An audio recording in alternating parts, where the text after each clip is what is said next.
Today's episode is Finding Strength in Hardship. What happens when life shatters you?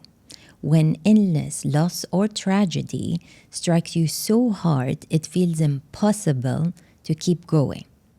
Do you collapse, or do you discover a strength you never knew you had? Today's episode is all about resilience.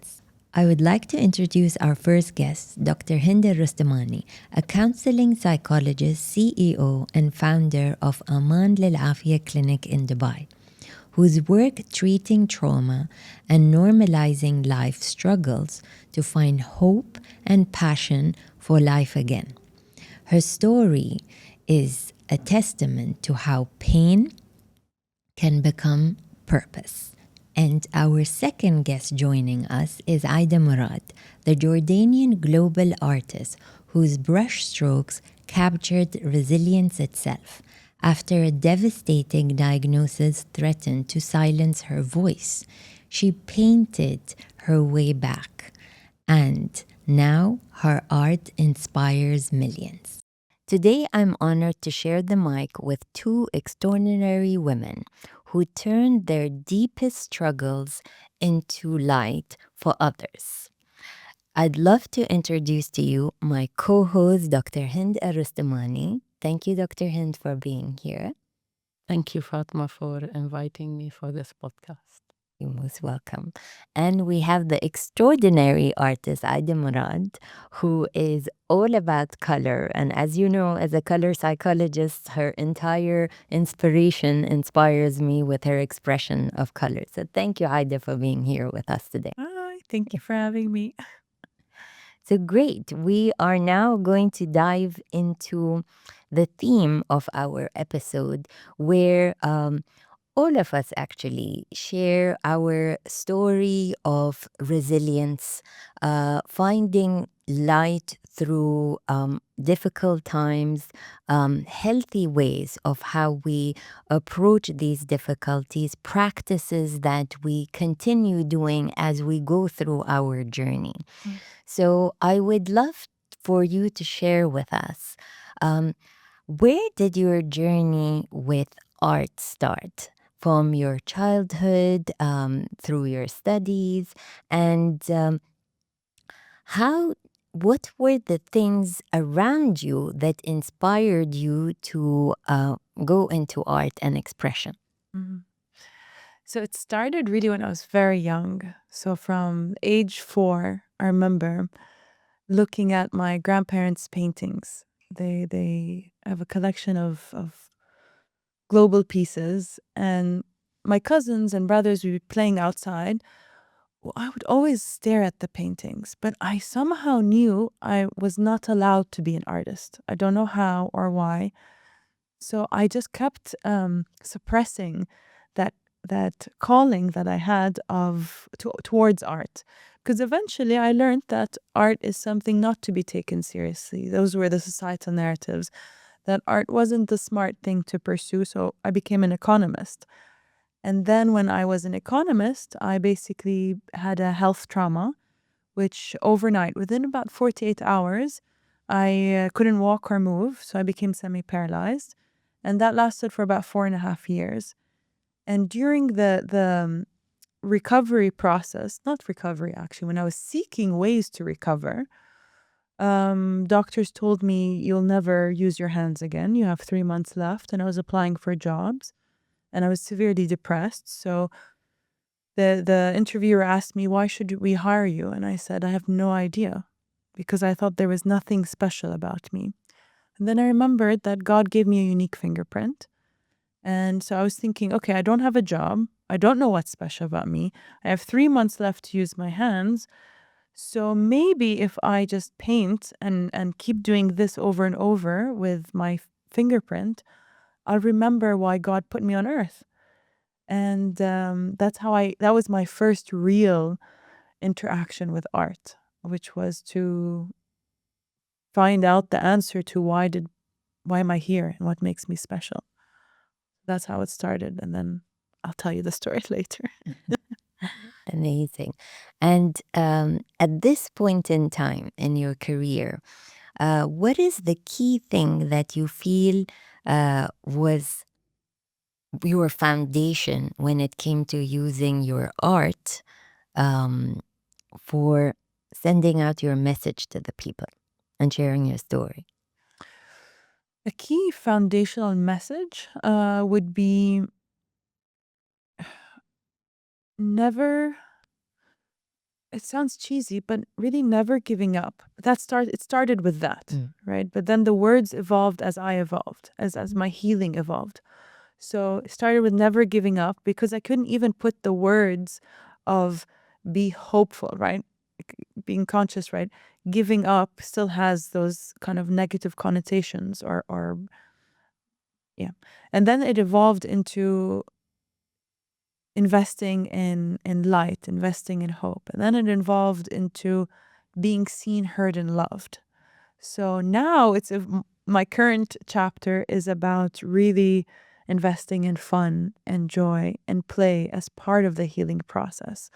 But the common pillar is it's such a honor to be alive. And we have every single person has a purpose, has a role to play. And I hope through my art, I help them get closer to answering that question and seeing themselves in the answer, you know? Amazing. Amazing. I completely relate through my own struggles and the inspiration I got and my purpose that I got through my own struggle with my type 1 diabetes and the limitations that I had comparing to the fast paced life and success that I was going through. Yeah. So, definitely finding your anchor is important. You know something, I just say something to that. You know, I think a key message also throughout my everything I do is we all will go through something difficult. Whether it's losing a loved one, losing health, a job, whatever it is. And that's the beauty of also being human is we will love deeply and we will also experience loss. And it's okay to experience the spectrum of emotions. It's okay to feel sad and happy. It's okay. And I think we don't talk about that enough. And I know this is one of the reasons Yeah. us three are gathering today. Yeah. Um, And now I have actually the question for Dr. Hind. So, Dr. Hind, you are a renowned counseling psychologist, and your center has done wonderful things for people in the community and also supporting the mental health. So, if you could share with us what inspired you to go into your field and also help people who are struggling, like my case, my IDIS case, and maybe also your personal struggles. What inspired you to go into this field? Well, first of all, thank you. And it's really lovely to hear from both of you. And yeah, I joined the journey by saying that, it's very interesting how my journey was always that I believed in change and transformation. And if you look into our logo, you will see that it's the butterfly. And the butterfly always meant something to me because you see it from the very beginning being, an egg inside the unknown, and then how it suddenly wiggles and moves, and then suddenly it hides. And for me, the moment of hiding, this transformation from out and in, and then suddenly this butterfly comes out with wings and freedom and flying. This transformation is so strong.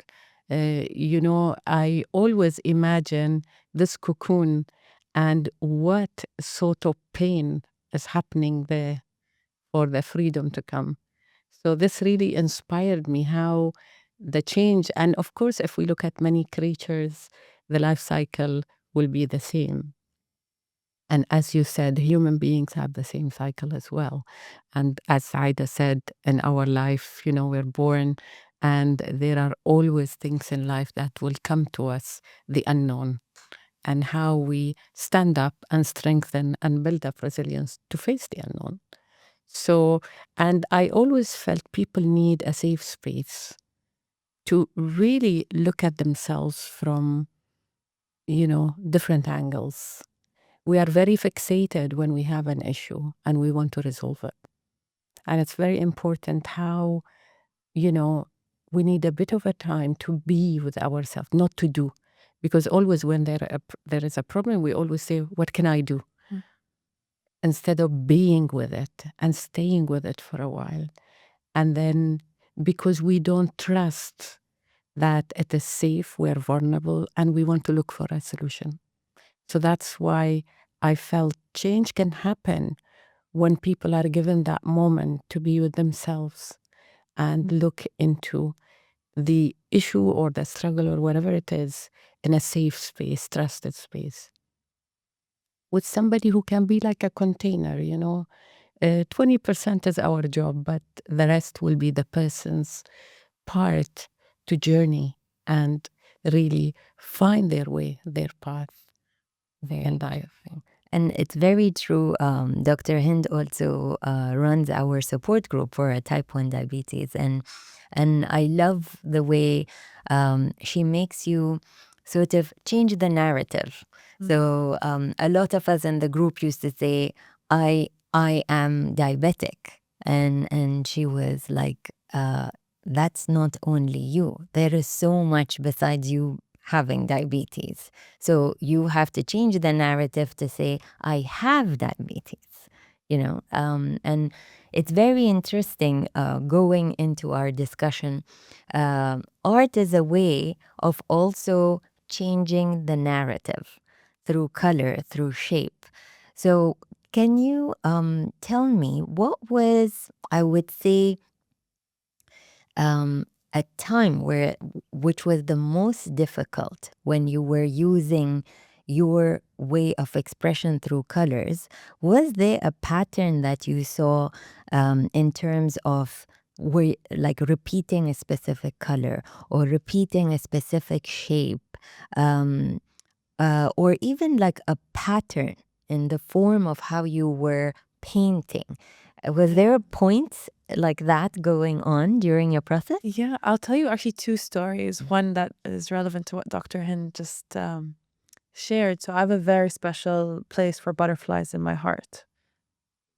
They, I've experienced a lot of loneliness in periods of my life. And especially, for example, during COVID, so I was quarantined and for 3 months, I think I did not have a physical contact with anyone, which I didn't realize how difficult it would be to not be able to hug someone. So butterflies became my friend, and I always had a love for them. Whenever a butterfly would come, my heart would stop.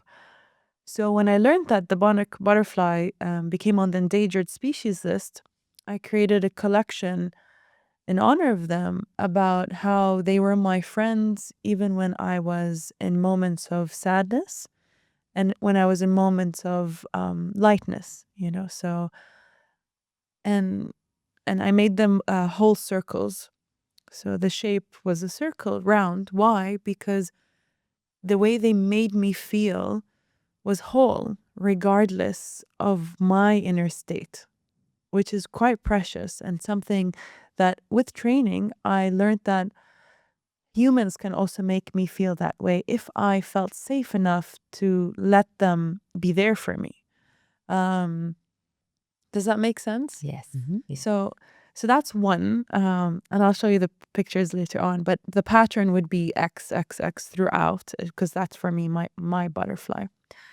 The other story, which was my first painting, most meaningful painting, is titled Hope, and I painted it. It took me a year, maybe a year and a half to make, because so it had two colors, white and blue. Blue because that's just the color that speaks to my soul.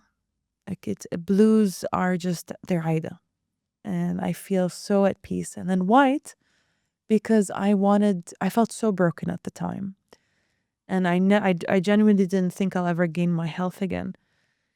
So I said, okay, one, I kind of have to accept where I am, and part of acceptance is processing the emotions that I feel broken.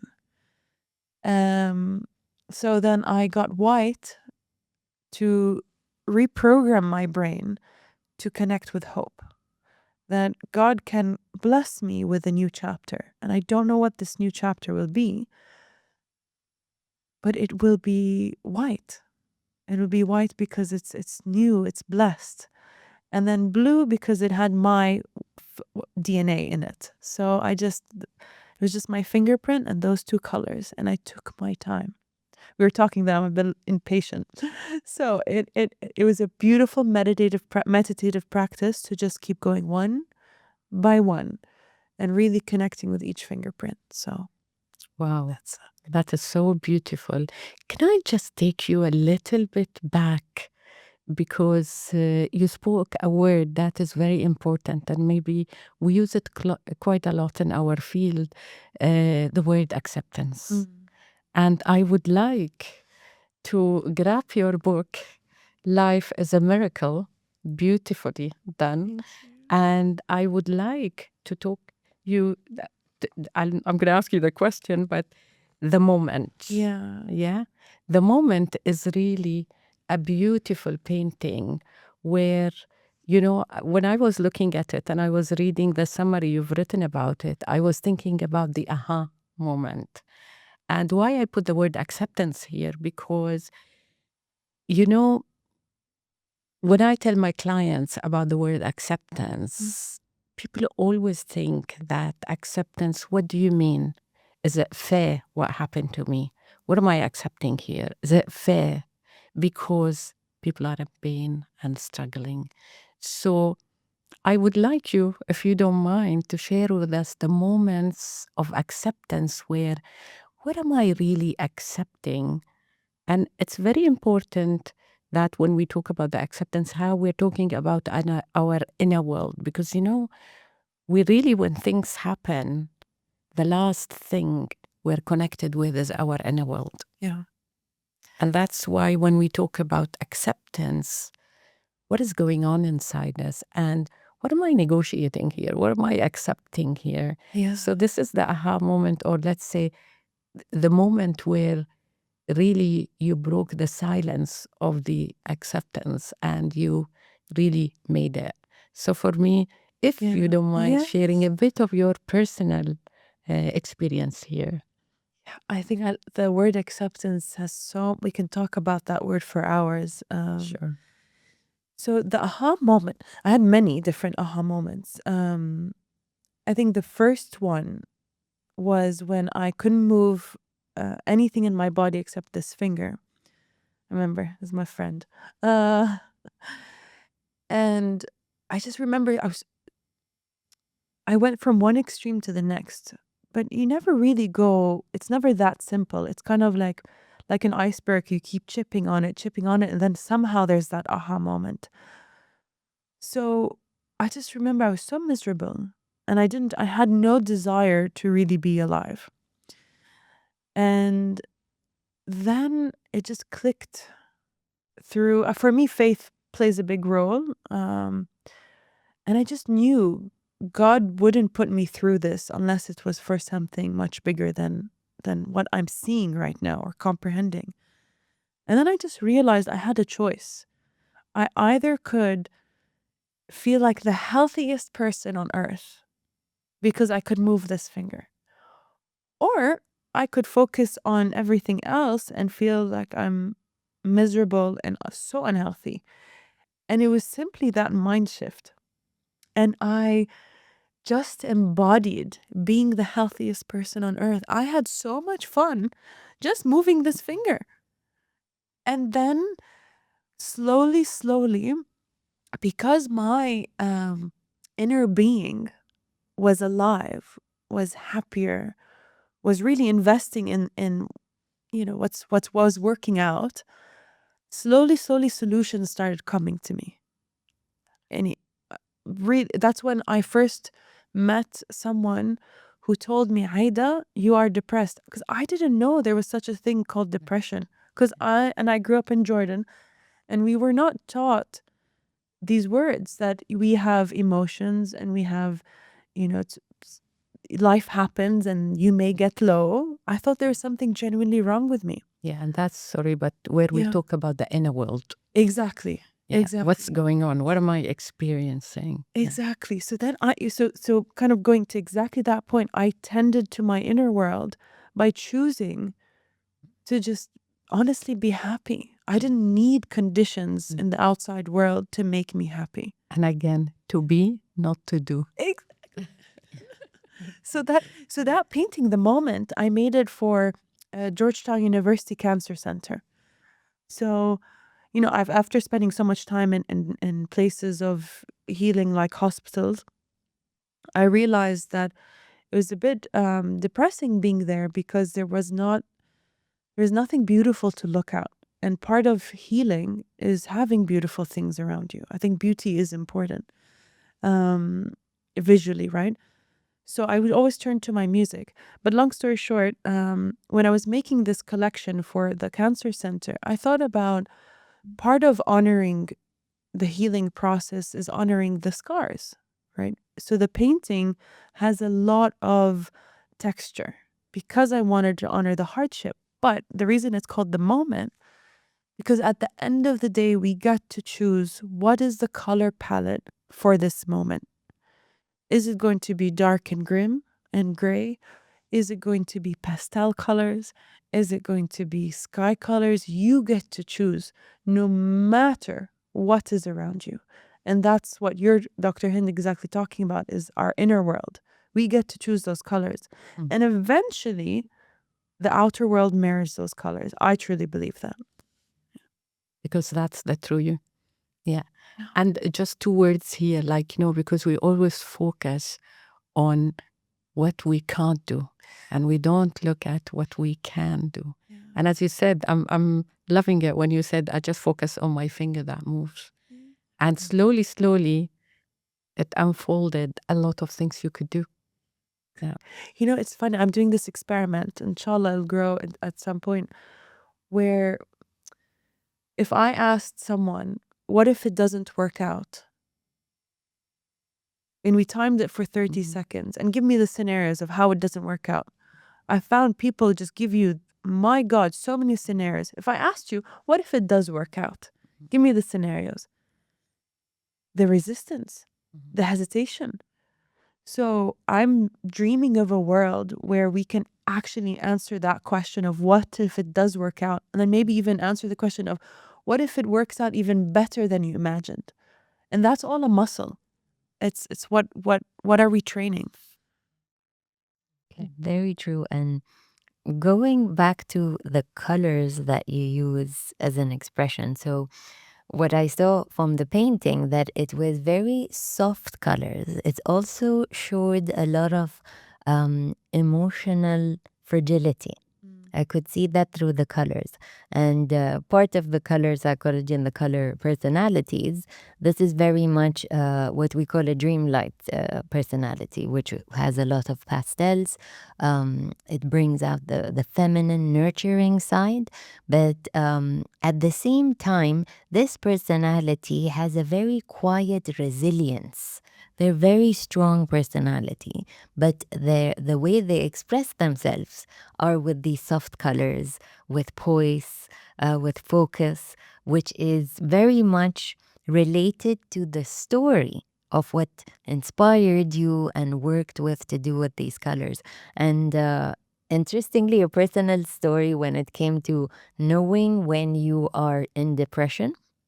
My first day of class when I went to start color psychology, Angela Wright, who was my teacher, after 3 days came to me and she was like, "Dear, I think you're depressed." And the natural thing, as you said, we've always been programmed, also as a culture, that, this is life, you have to stay strong. You don't have to talk about it, you move on with life. And I told her, and at that time it was 1 year since my mother had passed away. And I told her, no, I'm absolutely fine. I'm strong. I'm okay. And she was like, no, for the past 3 days, you've been wearing purple. And I told her, yes, purple symbolizes spirituality and it's a healing color. And she told me, no. She's like, the fact that you are in purple every single day, it is taking a negative effect on you and it's showing how fragile you are. And I was in a state of shock to learn that even the most inspiring colors could also be an expression of a negative emotion. So I completely understand how you process that emotion. Now, my next question for you is, I mean, as we were talking and we have so much in common, you said that you went through healing. So what sort of modalities of healing helped you through this process and helped you with painting? Numerous things helped me through healing. I'll start with one. The most essential pillar was my mindset. Honestly, understanding my thoughts, my words, my actions.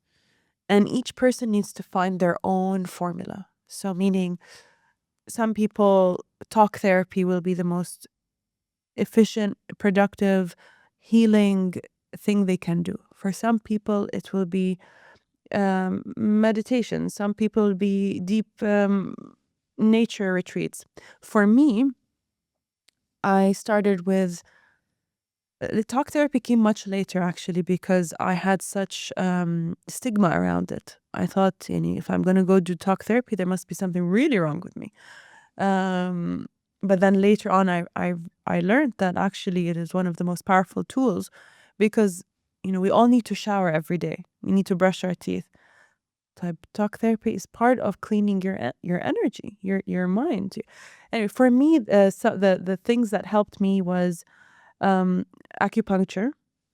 But acupuncture, again, your practitioner is so important. So my practitioner was a very spiritual man who just helped me understand emotions. And he would explain, like, this part of your body contains this kind of emotion. You have now arthritis. It's really linked to anger, contained anger. And so it that was essential. And then I did Bikram yoga for 5 hours, 4 to 5 hours a day. Now I needed that physically because my joints couldn't move much. So the heat helped. And then again, for me, faith plays a big role. And when you have community with that, that's priceless. And then talk therapy, and then art. Art was my most consistent one until today. I use it again from the spectrum of healing to innovation, and innovation not just for companies but for people. So how can you build a new reality? We need a new language to train our new personality, and art is that common language that we all share that taps into your conscious self and your subconscious self. Yeah.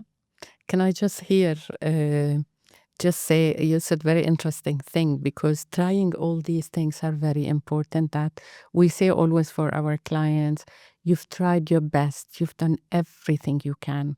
And that's really important to validate, because it's not that people don't know, or, they tried their best. They tried all the knowledge they have. They used all the ways they can. And as you said, sometimes it works. Sometimes, nobody knows you but you, 100%. So that is very interesting how, when we reach to talk therapy, I talk about it because this is the field for me, but it's interesting how when we validate that you've done your best and now you need help. Yeah. So help always comes when it's time for it. And, when we say you've done your best and now, you really want a change in your life. You really are not giving up. And that takes me to another question to you, Aida, that, it's really painful when we survive and it's painful when we heal. A lot of people will have this impatience and we want to heal very quickly. And yes, there are things, are operated. There are things that can be healed by taking medication. But the journey in life of healing with a lot, let's say, of traumas and wounds, the unseen, let's call them the invisible ones, that they will really take time. We need to go back to the cocoon, a safe cocoon, a safe space where we really will, journey it to have our freedom. So my question to you, Aida, or if you like to share with us the pain of, you know, struggling Yeah. and the pain of healing.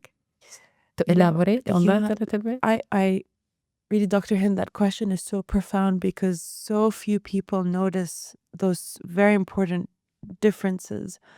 And I wish if someone explained to me that there's a difference between those two, I think my healing journey would have been expedited.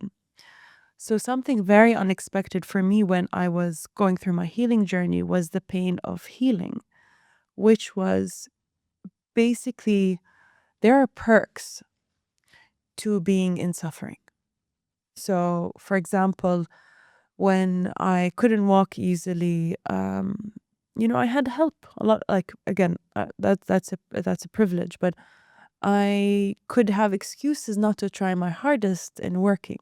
I could, there were perks, and when I knew when it was time for me to heal and khalas close this chapter of physical healing, there's an inner knowing that it was time.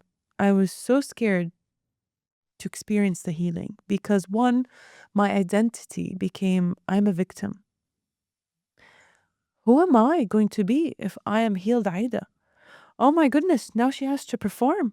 Oh my goodness, now she has to achieve her goals. Oh no, I would rather go back to bed now. So that was so unexpected. And then comes another thing of anger, of why did I experience all this? And comes this word of acceptance. Like I had to process, again, for me, sometimes for people it's grief, sometimes it's anger. For me, it was a combination of both, actually. And then the only way I could go through the pain of healing was processing my anger, processing my grief that, I lost my 20s, most of it because I had my health stuff, but then just processing, recovering from this health stuff of so after accepting that it's okay, Aida, that happened for a great reason, and I grieved those years. That's, I think, part of the pain of healing. That's I'm curious if you would categorize it differently, but um, the most unexpected one is being still so attached to the identity of victim and being scared to now perform. And one last thing I'll actually just say that both of you mentioned about softness. My mom is the most magnificent woman I've ever met. She is so soft. And I used to be very angry as to why are you so soft? Because I used to be scared for her. I didn't want her to get hurt. I wanted her to be protected because the world is harsh sometimes, many times. And now in the way as I've learned how to handle the world, I feel less imposed by it rather than I impose that the world is beautiful. But that takes years, right? But I learned like she's like a beautiful tree with many flowers. And it is so powerful. It's actually one of the most powerful things you can do is to remain soft in this modern world. And that's when I think also I learned, which was part of my healing journey, is to somehow learn how to be still soft and open after having recovered from whatever healing you needed to recover from. Yeah, this is really beautiful. Again, I mean, we're going from one question to the other. It's very interesting what you're saying, Aida, when we talk about this conflict, inner conflict, outer conflict, because, there is an experience inside and there is the outer world. And we're always looking and focus on what's happening in the outer world. And really, the inner world is really the last thing we could think about. I mean, it's the same like when we eat and we never sit and think, how is the food is going? How is it going to be digested? All these things are really, really like an autopilot thing, we don't think about it. And in life, when we look into the balance, when people say, I want to balance my life, it's so much about the inner and the outer world. Because if I am balancing this, how much I can cope with whatever is coming. Because the world will always have unexpected things for us, sometimes overwhelming experiences that we don't know how to deal with and we get stuck with it.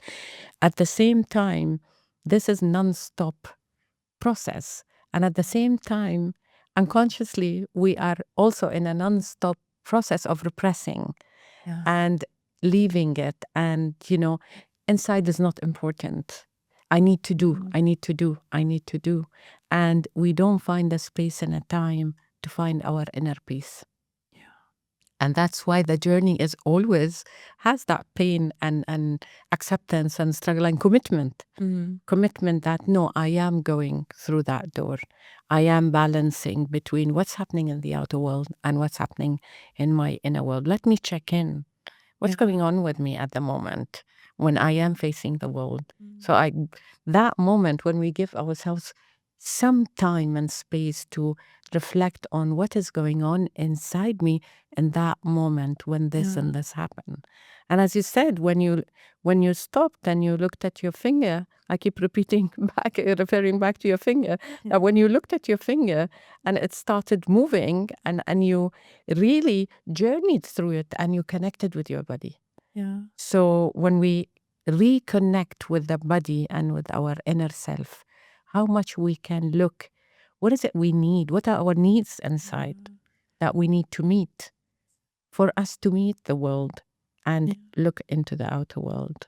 Yeah. And it's that question is so important. What do I need? What do we need? And so many people can't quite answer that. Yes. And that's why, in my book, so many people have asked me, how can I use art to like, process again the spectrum of emotions? And I'm so busy. That's what I get from people. Like they tell me they are so busy. They don't have time to pause and be more. They need to do. So that's kind of why I compiled a lot of very simple, very simple exercises for you to just connect with yourself in a new language. Again, this is why I'm such an advocate for using art, because you get to, and my only rule and on all the exercises is no paintbrushes. You have to paint with some part of your body. Why? Because it's your body is a container of your inner world.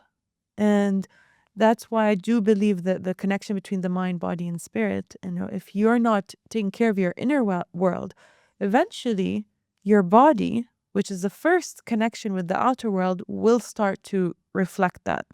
So it's almost counterintuitive, right? Like, why would you not take care of your inner world? Because eventually it will affect your outer world because your body will start to deconstruct.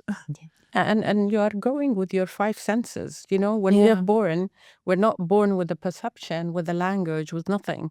We're born with, our big emotions, and then we are communicating with the world with our five senses. Right. So we're exploring that, and we are getting to know the world. So going back to our five senses is really regulating what is inside. And as you said, when you use the touch and the color, and then you get carried on with your five senses, what are you bringing to your inner world and to your outer world? Yeah. And speaking about the outer world, this is interesting. We actually discussed this while we met. Is in terms of like the outer idea of when you get any illness, the stigma that comes with it, the limitation that people think you have, but actually you don't feel that limitation. So tell me about initially, like when you were diagnosed, say your family or even your community around, the idea that they had about what your disease was, how they expected your life would be, and how did your life turn out because of your determination? There's so much to unpack in that question, but I think in mind maps. So I'll tell you my bullet points. the hardest part actually was, well, thankfully when I got more known in the art sphere, I was known as the woman, like basically the arthritis artist or something like that. I was always paired those two. That was very frustrating for me. Like, I wanted people to know me and like my work without knowing my background of, oh, she suffered from, this, and she paints everything with her fingers, she couldn't hold a paintbrush, so etc. I thought that was interesting up to a certain point, but then I didn't want my identity, especially my career identity, to be as the arthritis woman.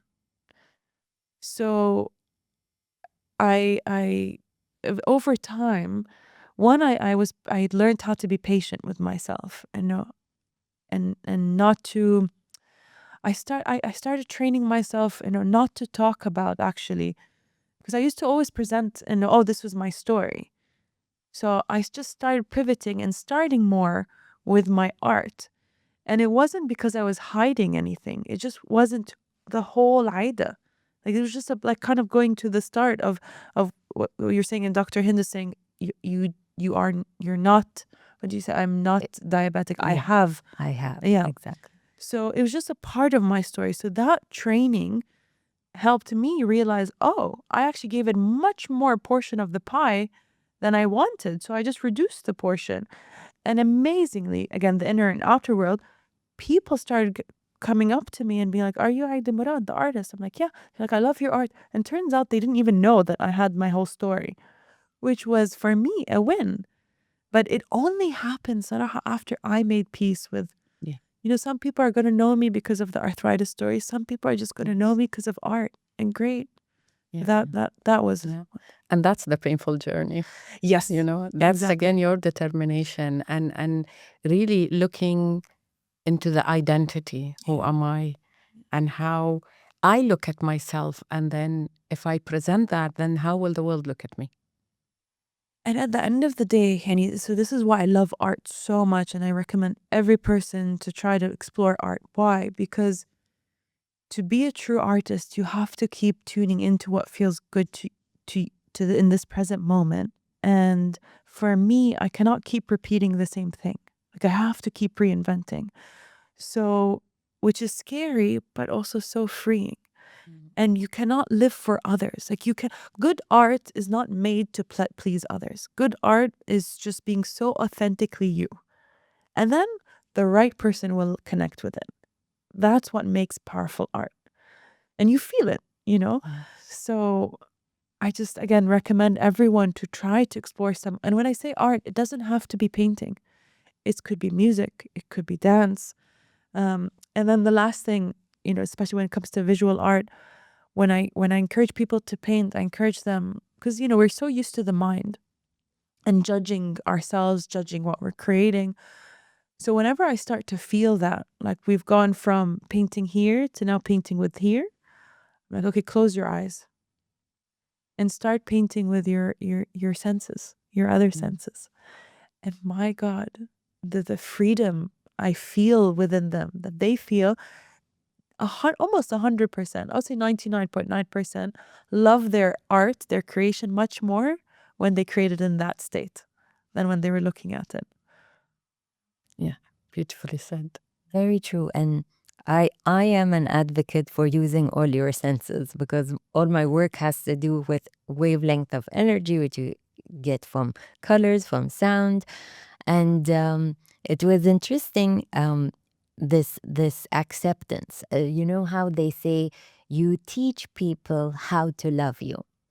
So this is where I see all of us actually practicing it, where when we accepted and knew that this was our strength, this was something that you should be admired and you've moved on from, people start reflecting that. So as you said, people start seeing you as more than the artist that has arthritis, because you came to acceptance with it, You saw that there is much more than you. And an interesting challenge I had for myself. So generally, I mean, I don't have black in my palette, so I never resonate towards black in any form, even when painting. And I had done this sort of meditation session where you paint with charcoal. So you use your hand and actually you use your whole body. So you have to wear black and you use charcoal, and it's this massive paper canvas, and she puts in a form of music. So it's a vibration, and you work with the vibration, and sometimes you close your eyes and you make the circle, and you have to go in circle motion. So at the end of it, I mean, of course, it came out with a beautiful shape and expression, and then she comes analyzes it. But what was interesting is, for me, when I wear black, I feel very hot and I feel very blocked. But the expression, because I let go of that programming I had about the color, I was able to let Yeah. loose and express myself. And interestingly, even when it came to when I got sick, I lost a lot of my energy, and I was a very high paced person. I was on the go 24/7. So at that point, for me, also, it was like, oh, I don't have the energy or strength. I have to stop this in my life. I have to stop that in my life. But then when I processed it, I knew how to live healthy and got my strength back. I was like, yes, you can now move on. So my next question for you would be that what now? Now that you are in this state of acceptance and you're back to the element of Aida and who Aida is, um, how do you process what you want next or your next journey, but still living with what you have? So, number one, thankfully, I'm in remission. But what next is kind of what we were talking about earlier with Dr. Hind, is about fun. So, again, I really want to invest. So I know struggle well. I know its flavors. I know its colors. La la la.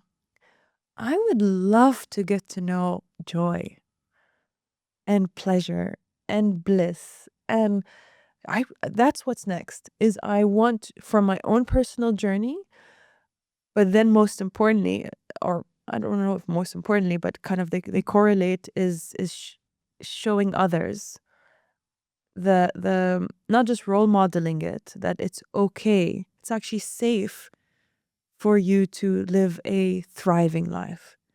Because I didn't expect that part of, I would be scared to live a thriving life, because each one has their different reasons. But for me, it was disappointment would be too much if it was taken away.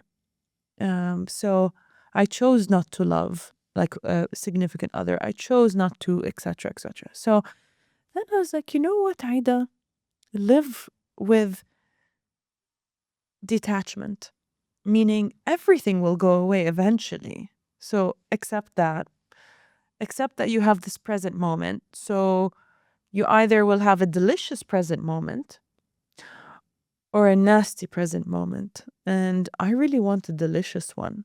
So that's what's next. And why did I call my book Life is a Miracle? Because I think we've forgotten that life is a miracle. And every moment, us sitting here, us waiting for a car, us looking for whatever it is, can be seen and witnessed and experienced as a miracle moment. And it's not these huge revelations that are just the miracles. It's the tiny things, that we have access to water, that we have three friends sitting together, that people are listening. It's so that's Yeah. what's next. Interestingly, when you speak about the present moment, because I'm going to now take you back, Yeah. the more you go to the future, I'm going to take you back. Let's say, of course, living the present moment is very important. As a humans, we always struggle to be in the present moment because the mind is always, always, always, journeying us to the future and what if, And if I take you back, I talk about, similar to what Fatma said, when we talk about the psyche and the dark part of us that we always fear to be with. And this is why we project to the world. We want to go out. We want to do 1, 2, 3, 4, rather than staying with that part, with the darkness.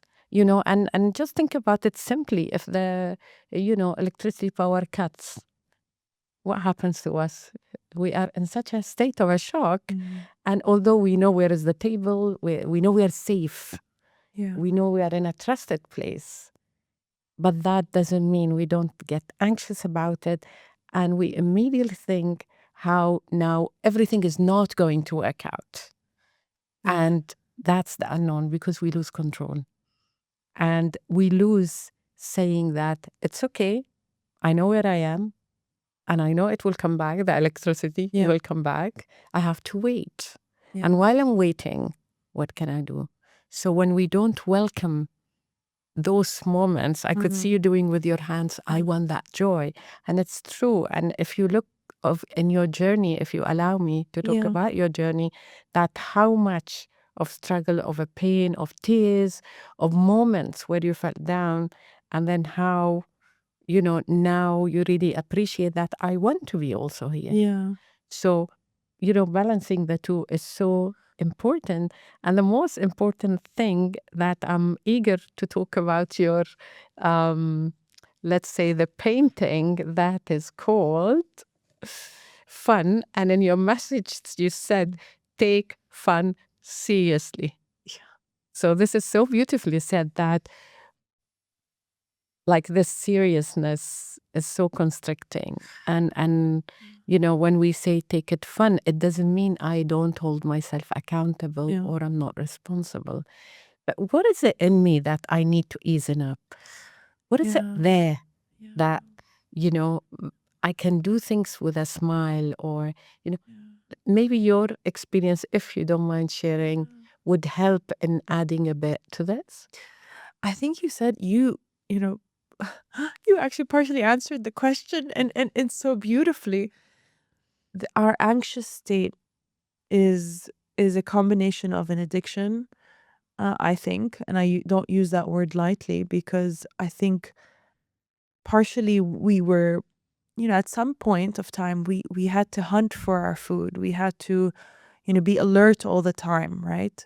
It was just, but today, many of us, not everyone, but many of us can go to the supermarket. We don't have to go out and hunt. There's no bear about to come eat us, so the level of things we get to be anxious about could actually on paper reduce. But I found that for me, for example, I'll just speak from my experience. I was addicted. I was used to it. This is again part of my way of being, way of thinking, way of doing. And eventually becomes part of my identity that I am an anxious person. But the why do I say take fun seriously? Because with fun, you get to establish a new personality. Like it's I said I don't want to be an consistently anxious person, because I will never run out of things to be anxious about. You can find consistently something. So I said, what is the other option? And it's to be light. I always, when I meet someone who's just, Eckhart Tolle says this so beautiful, the author of The Power of Now. Someone was late for a meeting and he said, "I'm so sorry to keep you waiting." And Eckhart replies, "I wasn't waiting. I was observing the beautiful flower," or something like that. I'm paraphrasing. But that answer has so much profoundness. So, for example, instead of me being anxious if someone was late or if a train was late or whatever it was, I could be more playful in my thoughts and be like, and when you're more playful with your thoughts, you're more present. Look at children. They build a sandcastle only to have it destroyed. They only care about the journey. They don't care about it being structured and خلاص. And they repeat. And exactly. So this is what I'm trying to live. That's why I say taking fun seriously. And then the other part, so I teach innovation for a few companies, like at Google, they're at X Moonshot Factory. That's where the best innovators come. And I told them what we're going to do today is play. And we got a very important topic around, some of the world's biggest problems. And they were confused. I'm like, how are we going to solve it through play? I'm like, just watch, because you eventually and all this science and statistics are there. I'm not one to quote statistics if I'm not confident, so I won't do that. But you see the world differently. You stop becoming tunnel visioned, and you actually see much more possibility when you play. And you don't think about risk, right? You're like, ooh, what if I took a strawberry and a chocolate? Whoever invented that combination, God bless them. But you would be more curious to try things, and then something will work out. So I don't know if that answers the question, but Yeah, it take does. fun seriously, because it's good for your mental health, your well-being, your body, your work.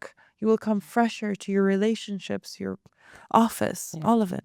And as they say, when you are, when you're not putting a smile on your face, how many muscles, also, I don't have the statistics, but how many muscles get, constricted. And when you are smiling, what Yeah. happens to your face? And yeah, I mean, one of the things always when we talk about breathing, oh, don't tell me about breathing. And breathing is the simplest exercise. And I say, Exactly. no, I'm not going to give you a talk about breathing. We're going to experience it now. And we want to see what happens to the body now when you just take a couple of breaths. Yeah.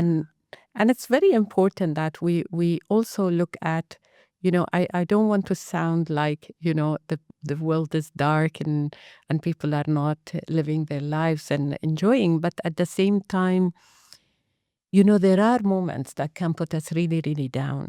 And there are moments where when we are put down, it means we are not living the moment. It means there is something that is pulling us back. Yeah. And here, where are the moments where, what are the things that are happening in my life now? And it's really becoming dysfunctional that I need to do something about it. It's very difficult sometimes. You spoke about the identity, how we label ourselves. When I say that if my work is not done, it's the end of the world. But work is part of my life. Yes, we need work, we need to make our earnings.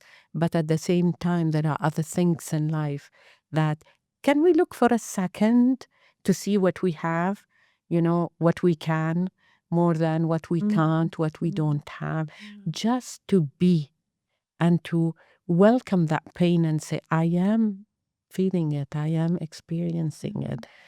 What would happen if I stay with it a bit?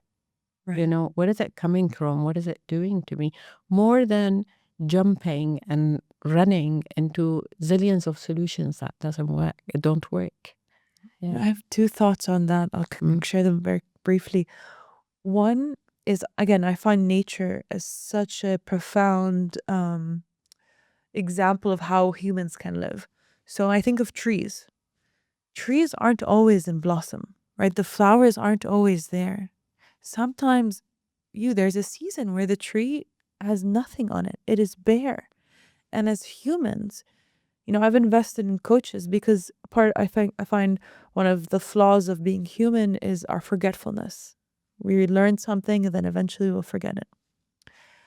So this is why I invest in whether it's talk therapy, coaches, etc., whatever you need. And she reminds me, Aida, right now you need to retreat. You cannot always be on and productive, but we live in a modern society that requires us to be on and productive all the time.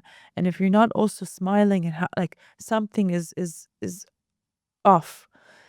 But I remember trees, and we all go through seasons. So I think I've learned how to judge myself less when I go through my own season of whether it's productivity or emotion. Yeah. Yeah. These are part of the labelings we have and a lot of realities we carry about ourselves that if I do something and I'm successful and then I think the world sees it successful and then for me, no, not good enough. Yeah. That's not good enough. Let's do more. Not good enough. Let's do more. And that not good enough keeps coming and coming. And there is no moment of stopping and celebrating and saying, I've done it. Wow, that's really good. And that's why fun is also part of celebration. Exactly. We don't celebrate enough. Yeah. It's very true. Even actually, we had a YouTube workshop, I remember, and you spoke about anxiety, how to normalize the word anxiety. It is something that is part of us, and I feel in this time, everybody is all about like, oh, I suffer from anxiety, but like. An example you gave was being at the traffic light and being anxious that it's taking long. That's an anxiety emotion, So also certain things to normalize, as you said, this is part of like the tree when it doesn't have the leaf.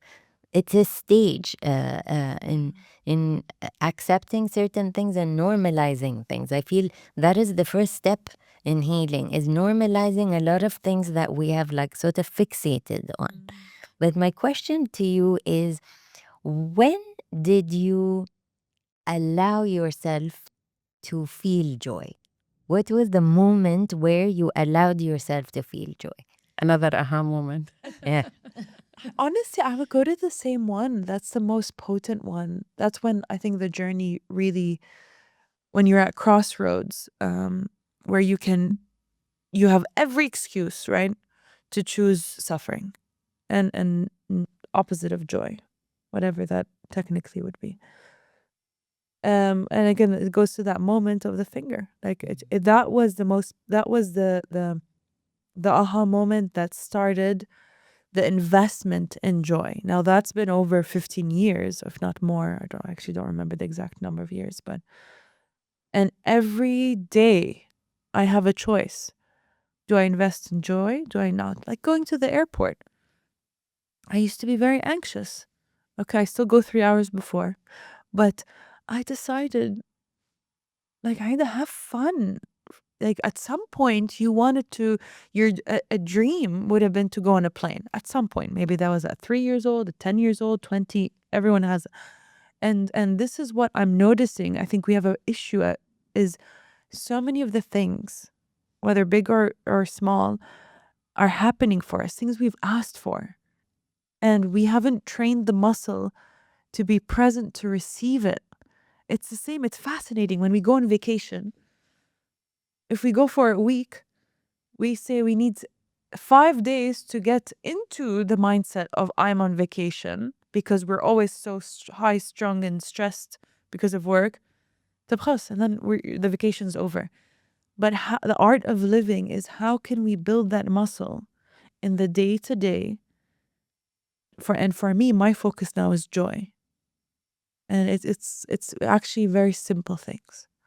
So before, when I wake up, I actually look at myself and I give myself a nice compliment. Today complimented my eyes. So it's whatever you need. And I don't think, I'm an advocate not for celebrating just the big moments, but for the small things, like access to water, Right. That's like very being able to speak. And one thing that, before I forget this point, I have an deep, deep, deep belief that everything is working out for me. That is a non-negotiable tree in my system. Like its roots are so deep.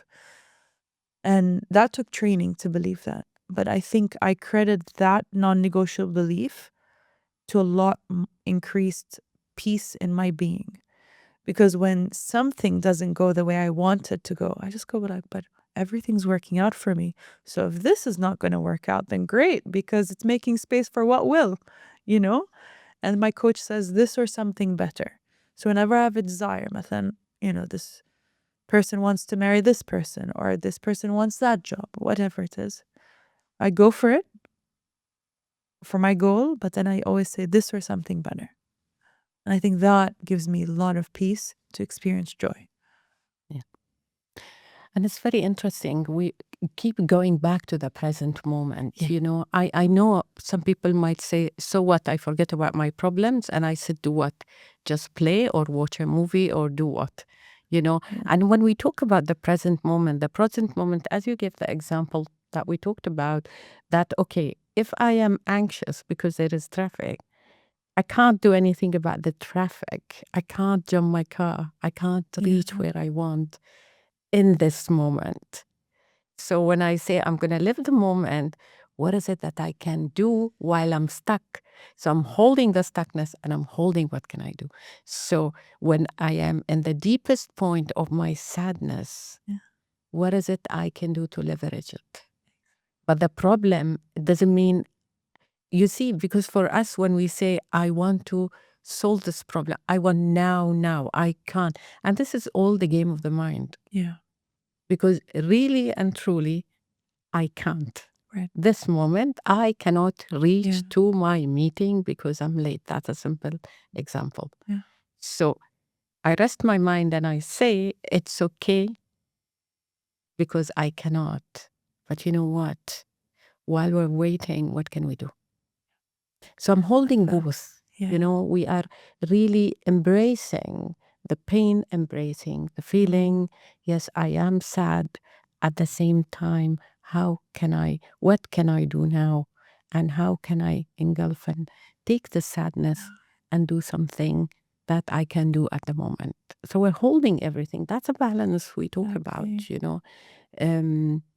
The world outside is not allowing me to do something. Okay, why I'm taking it in, and I'm really giving myself hard time because it's not my fault, and it's okay.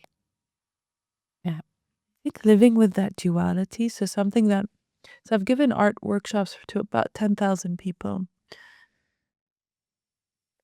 What I found people are very surprised with, and I'd be curious in both of your experience if you found this, which I think Dr. Hindi alluded to, is people are confused that they can live in this duality. So especially if some of the people I worked with are going through intense difficulty. So one man, I told him, paint this canvas is your depression. This canvas is how you want to feel, whatever it is. And you get to choose whatever it is. Maybe it's another version of sadness. Maybe it's his joy, whatever it is. They usually tend to choose something happier here. But the just showing them that it's okay that you have these two canvases. And you can, as you build the muscle to like live here more, it's okay if you hop from this canvas of sadness to this canvas of lightness or whatever it is. And I, for example, myself was so confused of how could I be happy in 1 second and then sad in 1 second? Like, is this, am I okay? And then that's why the whole human collection was very important to me, because I said, I'm still whole. I'm just on some other angle, or, I'm on this part of the whole circle of me. And sometimes I'm here, but I'm still Ida. And I think I don't know if you have any thoughts on that. I have some comments on this because how, again, we look into the five senses, we look into what we go through. Remember, when we go through an overwhelming experience, we did in that moment our best. We had our best solution in that moment because it was overwhelming. It's not that I had a choice. There's no choice here, you know? It surprised me, it's overwhelming, and I did what I can do in that moment. Because, the aftermath, that's where the self-loathing starts. And like, I wish I've done this, why didn't I do this? And the blame starts. But we have to remember that in that moment, in that time, this is the only thing I had access to, So I didn't have a choice.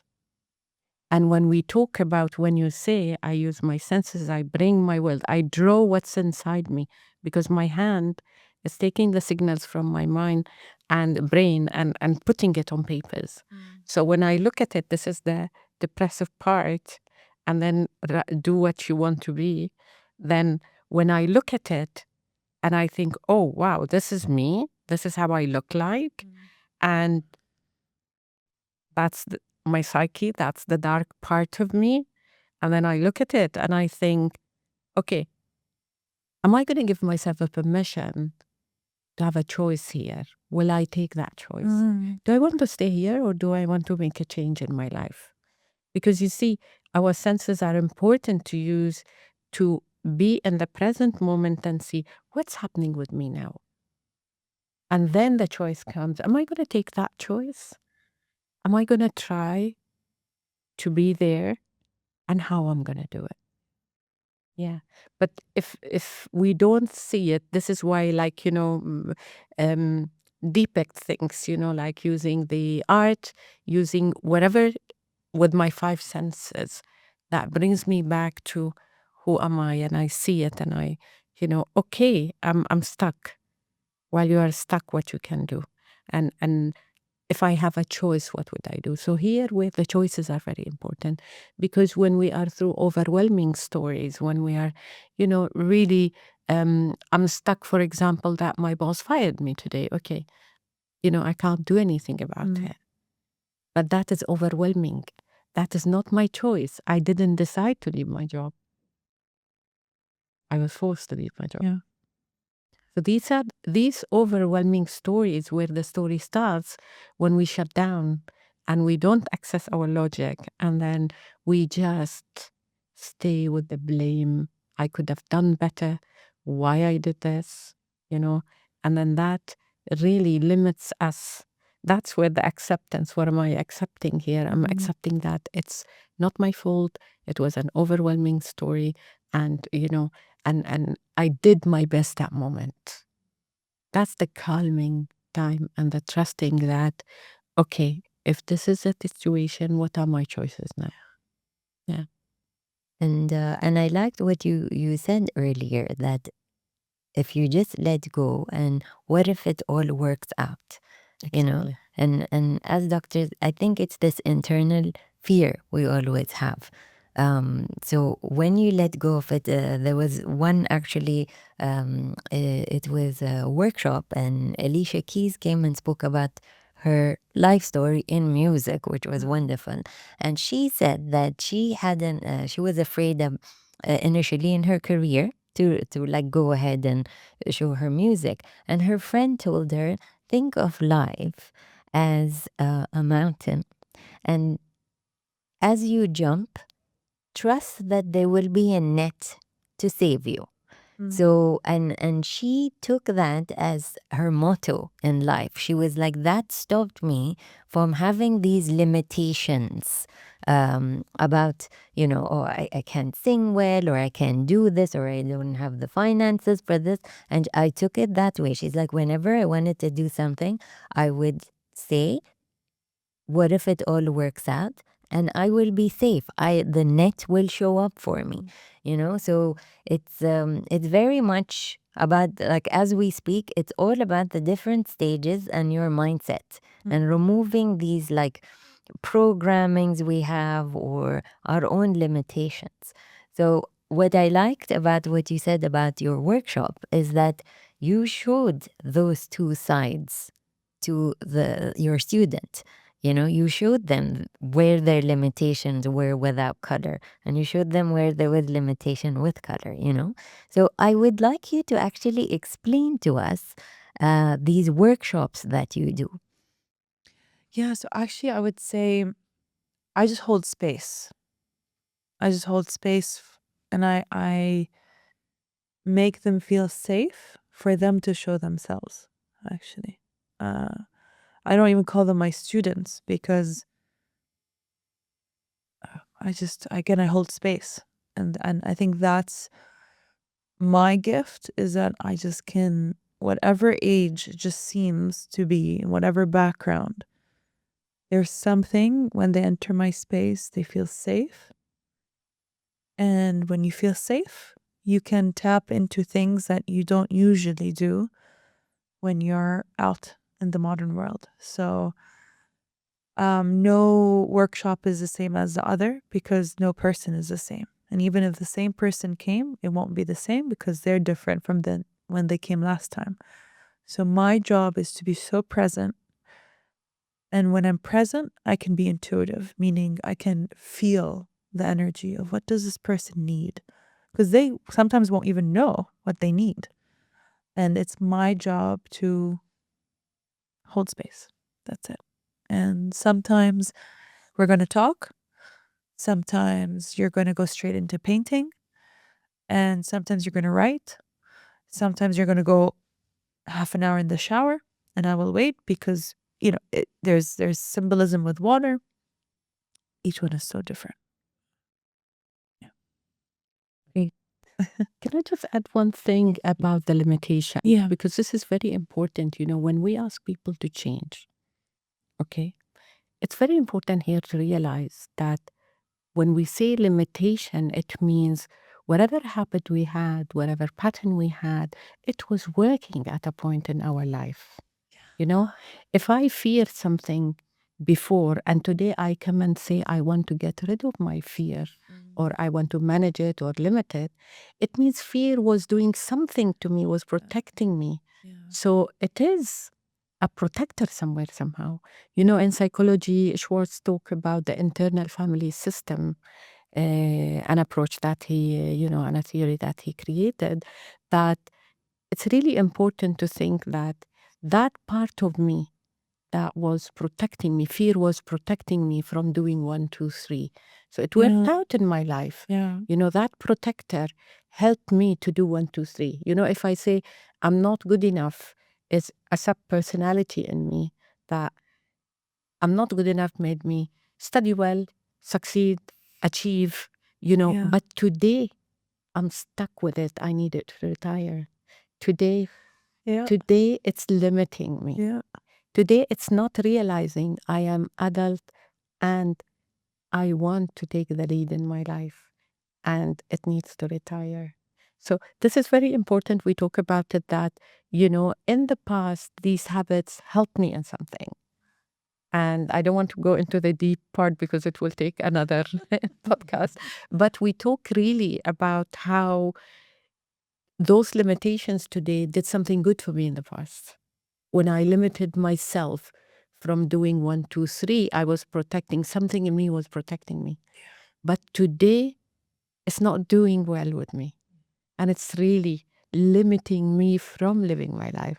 So it's time for me to take the lead in my life and retire it and have the change. So, as we close this very interesting discussion, I have a question for the three of us and also for the audience. What do you feel resilience has taught you in life? Who wants to start? A very deep question. I think if you allow me to answer what comes to my mind at the moment. Yeah. I think we spoke a lot, and maybe, the part of resilience, maybe Aidam or you mentioned it a bit, but I think, resilience is quite a journey, and resilience is always helps us to. Resilience comes actually when we, learn whatever we overwhelming comes to us, whatever experience come to us, there is a strength in us that is built. And resilience is always how we stand in front of the unknown that always comes to our life. So that's internal resilience, is that balance we create, how to face the world. How can I stand up and face whatever is coming to me with resilience? How am I exercising my inner world that I really look after it, I care for it, and I give it, I protect it actually from being impacted strongly. I mean, we will be impacted with whatever an overwhelming experience that comes to us. But how do I, again, in the right moment, stop it, that it does not really make me lose a balance? So it's an ongoing process because we have so many.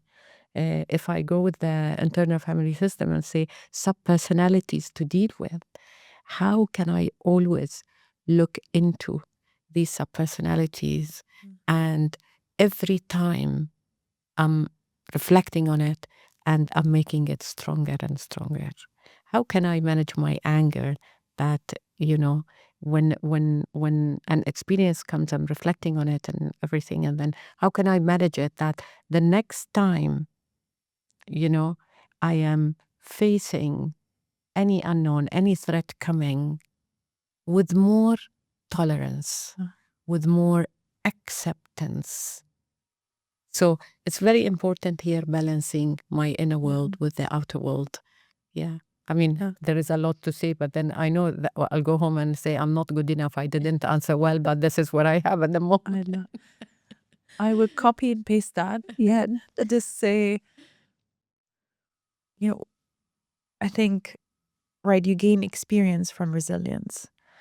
And when I think that initially, when I used to think of resilience, I was think like hard, right? Like now I'm tough. But kind of going to a point I said earlier of true resilience, what I've found as I've gotten to know it is I choose to still remain soft. Yeah. And because I have a great toolkit that I can get it, and if something happens, because something will happen, that I can still remain soft because I can tap now into my toolkit and use it when something unknown happens, like if an anger episode comes or whatever it is. I know what to do.